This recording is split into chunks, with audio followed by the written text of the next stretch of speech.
Dok, ini kemarin saya baru habis ke luar negeri dok, periksa macam-macam. Kemarin sih gejalanya cuma bengkak aja dok di kaki saya. Boleh dokter lihat dok? Kira-kira saya ada sakit yang lain apa enggak? Wow, asam urat diperiksanya sampai sebanyak ini Pak. Ya dok, kalau di sana tuh, periksanya menyeluruh banget dok, lengkap banget.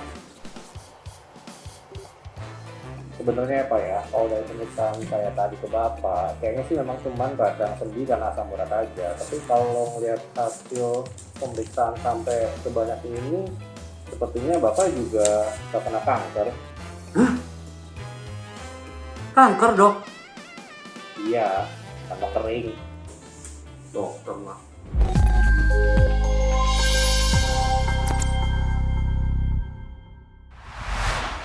Halo Sobat Waras, selamat datang kembali di episode RS Cepat Waras. Dalam rangka menyambut hari Halloween di bulan Oktober ini, episode kali ini saya akan membahas sebuah topik yang cukup menyeramkan, yaitu kanker.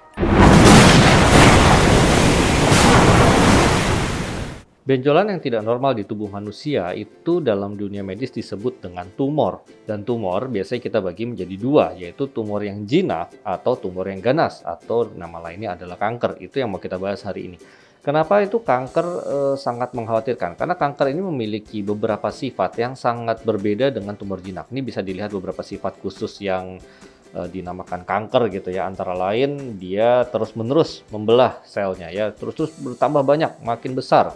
Dan bahkan membentuk pembuluh darah baru sehingga berguna untuk ngasih makan ke sel tumornya, jadi bisa makin besar dan otomatis yang pengidap kankernya ya badannya makin habis gitu ya, karena nutrisi segala macam diambil dari dia untuk ngasih makan ke sel-sel kankernya.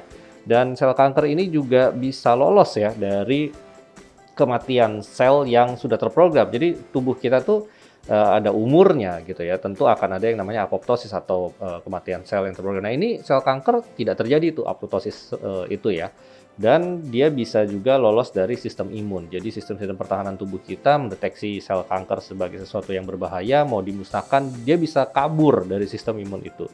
Dan ya bisa menyebar, itu yang paling kita takutkan ya. Dan banyak kan sudah tahu ya kalau misalnya kanker sudah menyebar ke berbagai organ tubuh itu dinamakan kanker stadium 4. Dari data yang dikumpulkan oleh Rumah Sakit Kanker Nasional ya dan juga Kementerian Kesehatan, top 10 kanker yang dialami oleh laki-laki dan juga perempuan. Agak beda sedikit ya. Kalau pada laki-laki paling banyak datanya adalah kanker paru dan juga kolorektal. Kolorektal itu apa? Usus besar gitu ya, dan juga rektum. Lalu disusul dengan kanker hati, kanker prostat. Ya jelas karena laki-laki punya kelenjar prostat. Kalau pada perempuan sedikit berbeda. Nomor 1 dan 2-nya ini masih dipegang oleh organnya perempuan, yaitu kanker payudara dan juga serviks atau leher rahim. Lalu kemudian disusul dengan kanker ovarium atau ya yang menghasilkan ovum ya, sel telur ya. Tapi berikutnya juga agak mirip-mirip tuh sama laki-laki itu ya, kolorektal dan juga paru-paru. Kemudian kanker-kanker yang lain itu ya bervariasi lah, jumlahnya nggak terlalu banyak dibanding yang lain-lain.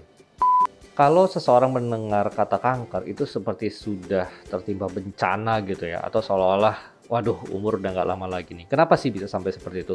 Karena memang sampai saat ini kalau seseorang sudah didiagnosis kanker, itu kita bicaranya bukan sembuh ya. Rata-rata kanker itu kita bicaranya survival rate, angka bertahan hidupnya berapa lama ya. Ada yang 1 tahun ya, 1 year survival rate ya, 2 tahun, tapi rata-rata sih 5 years ya, 5 real survival rate.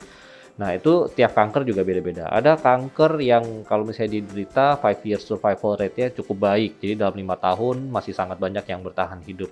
Ada yang survival rate-nya jelek banget, hanya dalam hitungan bulan kankernya itu sangat sifatnya ganas sekali dan ya orangnya sangat mudah meninggal. Ada kanker yang bisa sembuh nggak? Ada gitu, tapi biasanya usaha-usaha yang untuk membuat sampai kanker tersebut sembuh itu juga tidak mudah dan butuh perjuangan. Ya ini saya sih nggak mau terlalu fokus ke sana ya, karena nanti jadi terlalu luas bahasannya. Kalau Anda lihat dari top 10 cancer tadi, sebenarnya kan kita udah tahu lah pencetus-pencetusnya ya.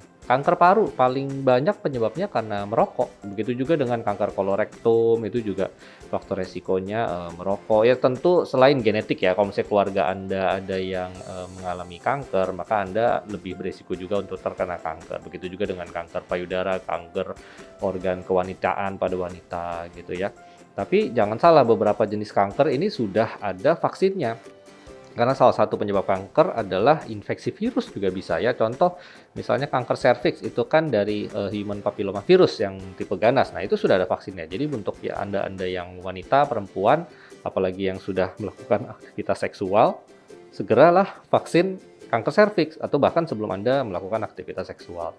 Kemudian kalau misalnya laki-laki juga itu kan tadi ada kanker liver ya. Kanker liver itu biasanya pencetusnya virus hepatitis B gitu ya, atau bahkan mungkin dari alkohol jadi sirosis, penyakit hati kronik ya. Berhentilah minum alkohol, vaksinasilah hepatitis B. Jangan menggunakan narkoba ya, jangan seks bebas sehingga Anda berisiko terkena hepatitis C.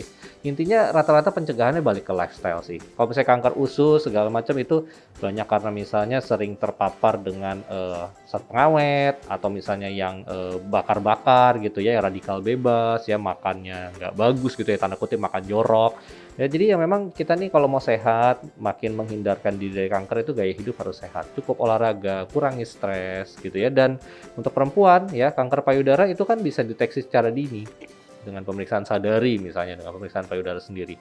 Dan kalau misalnya ada menemukan benjolan ya, jangan dianggap remeh ya. Segera pastikan ke dokter, ini apa nih? Tumor jinak atau ada potensi jadi kanker? Karena kalau yang namanya kanker, makin cepat kita tangani ya, dia masih stadium-stadium awal, maka prognosis atau harapan entah itu sembuh atau survival rate yang saya bilang tadi akan menjadi lebih baik dibanding nunggu udah parah banget.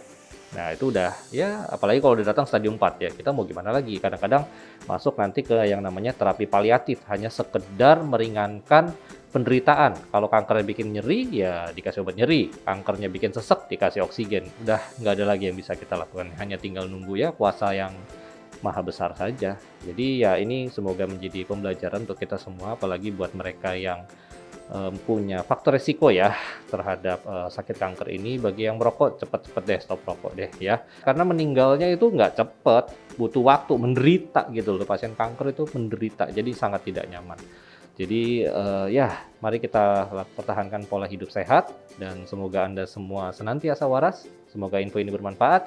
Sampai jumpa di episode RS Patah Waras berikutnya. Bye-bye.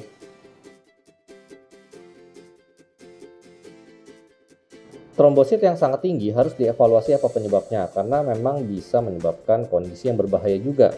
Penyebabnya yang paling sering antara lain ada peradangan di dalam tubuh, bahkan kekurangan zat besi juga bisa, atau bahkan sampai ada kelainan darah seperti kelainan mieloproliferatif, misalnya trombositosis esensial.